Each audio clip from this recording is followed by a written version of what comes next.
We are back with another review, and today I'm reviewing Halloween. Can you believe it? It's the month of Halloween, and I haven't reviewed Halloween yet.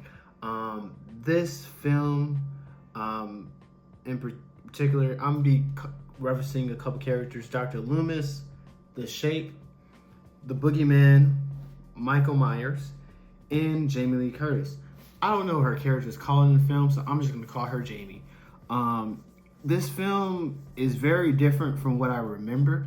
I watched this film on Shudder, and the funny thing about this franchise is I watch a lot of the films over and over and over again, but I didn't watch Halloween 1 in recent memory because I thought that it was quote unquote boring. I thought that nothing much didn't happen, and I'm glad to say that watching it for the first time in God knows how many years, I'm seeing it with new eyes, and there's a lot of things that I can appreciate about the film. Namely is the pacing and how Myers is teased throughout this film. You really don't really see Michael Myers in his full glory until like an hour into the film, and then those last 15 minutes is when Jamie Lee Curtis character comes in and it really starts amping up. So it's like you only see pieces of him in shadows, and he's stalking people, right? So he's getting a sense of their pattern, where they're gonna be, until he finally does and inevitably make his move. And it's with that I get like a really appreciation, because it did like lead to some people say like this film is grandfathered the genre as a whole of the slasher genre, but I think like it did a very great job of just teasing just a little bit, just little by little by little, until we finally see Myers. I think for the first time we see him, and he's hidden a little bit by the shadows when he kills the woman in the car, and then he kills the couple in the house. But when Jamie Lee character first appears, that's when you get to see him in the fullity, because like she goes to the house, she discovers the bodies, and then there's something in the shadow.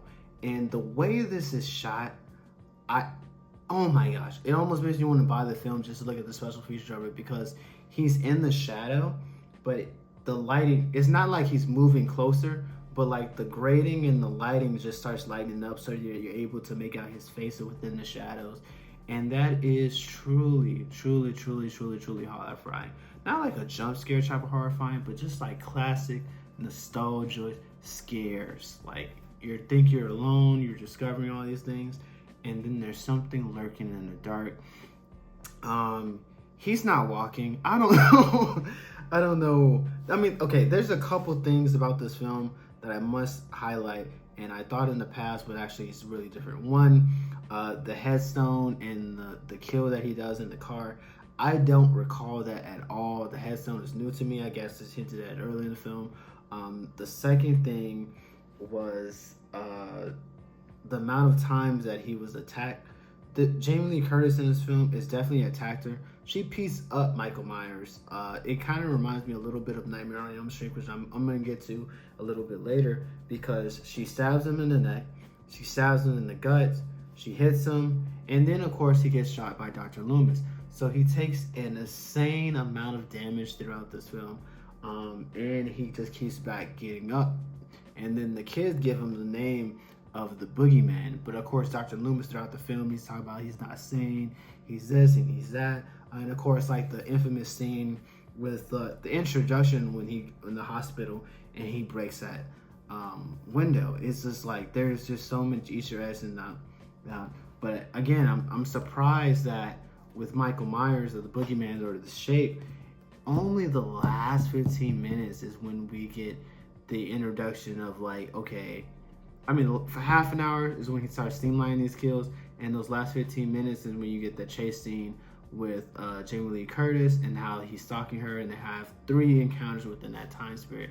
And even though it's only a short amount of time of the film, it slows down, and I think it's a lot to do with the score. That even though it doesn't matter how much time that you have, if you have a good score, it can really slow things down. So such as Good Boy, right? Good Boy I said previously in a previous review that it's only like an hour and 17, but like its presence in the way that it uses sound design and different things, it's well fed, well played. And I can also see the same thing with Halloween, and I'm very enjoyed it. It's something that I'll probably go back to, especially seeing like the just things that I didn't see on my first viewing, and I appreciate a lot more.